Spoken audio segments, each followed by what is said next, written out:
ఇప్పుడు తెలంగాణ ఎక్స్‌ప్రెస్ వార్తలు చూద్దాం.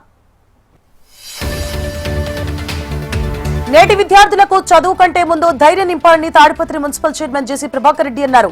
చదువుకోవాలంటే వసతి గృహ వార్డెన్ తల్లిదండ్రులకు ఫిర్యాదు చేయడంతో విద్యార్థినులు వెంట్రుకలకు వేసుకుని రంగు తాగి ఆత్మహత్య యత్నానికి పాల్పడ్డ ఘటన అనంతపురం జిల్లాలో చోటు చేసుకుంది. ప్రస్తుతం విద్యార్థినులు ప్రభుత్వ ఆసుపత్రిలో చికిత్స పొందుతుండగా వారిని జేసీ ప్రభాకర్ రెడ్డి పరామర్శించారు.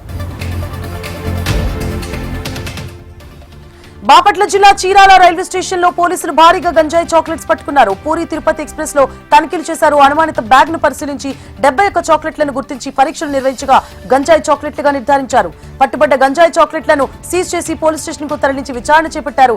రైలు మార్గం ద్వారా మాదక ద్రవ్యాల అక్రమ రవాణాకు పాల్పడితే కఠిన చర్యలు తీసుకుంటామని హెచ్చరించారు.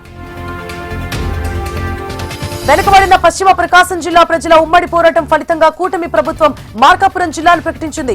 అందులో దర్శి నియోజకవర్గాన్ని కలపకపోవడంతో దర్శిలోని దొనకొండ, కుడిచేడు మండలాల ప్రజలు సబ్ కలెక్టర్ కార్యాలయం ఎదుట ప్లకార్డులతో నిరసన చేపట్టారు. ప్రభుత్వం తీసుకున్న నిర్ణయాన్ని వెనక్కి తీసుకుని నూతన మార్కాపురం జిల్లాలో దొనకొండ, కుడిచేడు మండలాలను కలపాలని డిమాండ్ చేస్తూ సూపరింటెండెంట్ కు వినతి పత్రం అందించారు.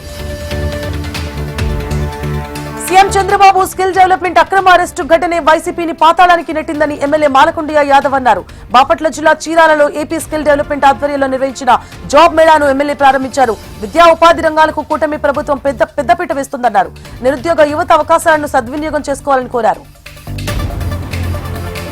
ప్రకాశం జిల్లా దొడ్డంపల్లి గ్రామంలోని రమణారెడ్డి ఇంట్లో గత నెల 23వ తేదీన జరిగిన చోరీ ఘటనను పోలీసులు ఛేదించారు. కెమెరాలలో రికార్డైన దృశ్యాల ఆధారంగా చోరీకి పాల్పడ్డ దొంగలు సయ్యద్ అఫ్రోజ్, సుంకర్ ఖాదర్ బాషాలుగా గుర్తించి అదుపులోకి తీసుకున్నారు. వారి నుంచి 14 లక్షల విలువ గల బంగారు ఆభరణాలు, కారును స్వాధీనం చేసుకున్నారు. నిందితులపై ఇప్పటికే 4 కేసులు ఉన్నట్లు డీఎస్పీ నాగరాజు తెలిపారు. ఏలూరు జిల్లా నూజివీడులోని ట్రిపుల్ ఐటీ క్యాంపస్ లో నిర్వహించిన గూగుల్ డెవలప్మెంట్ కార్యక్రమాన్ని ఎస్పీ ప్రతాప్ శివ ప్రారంభించారు.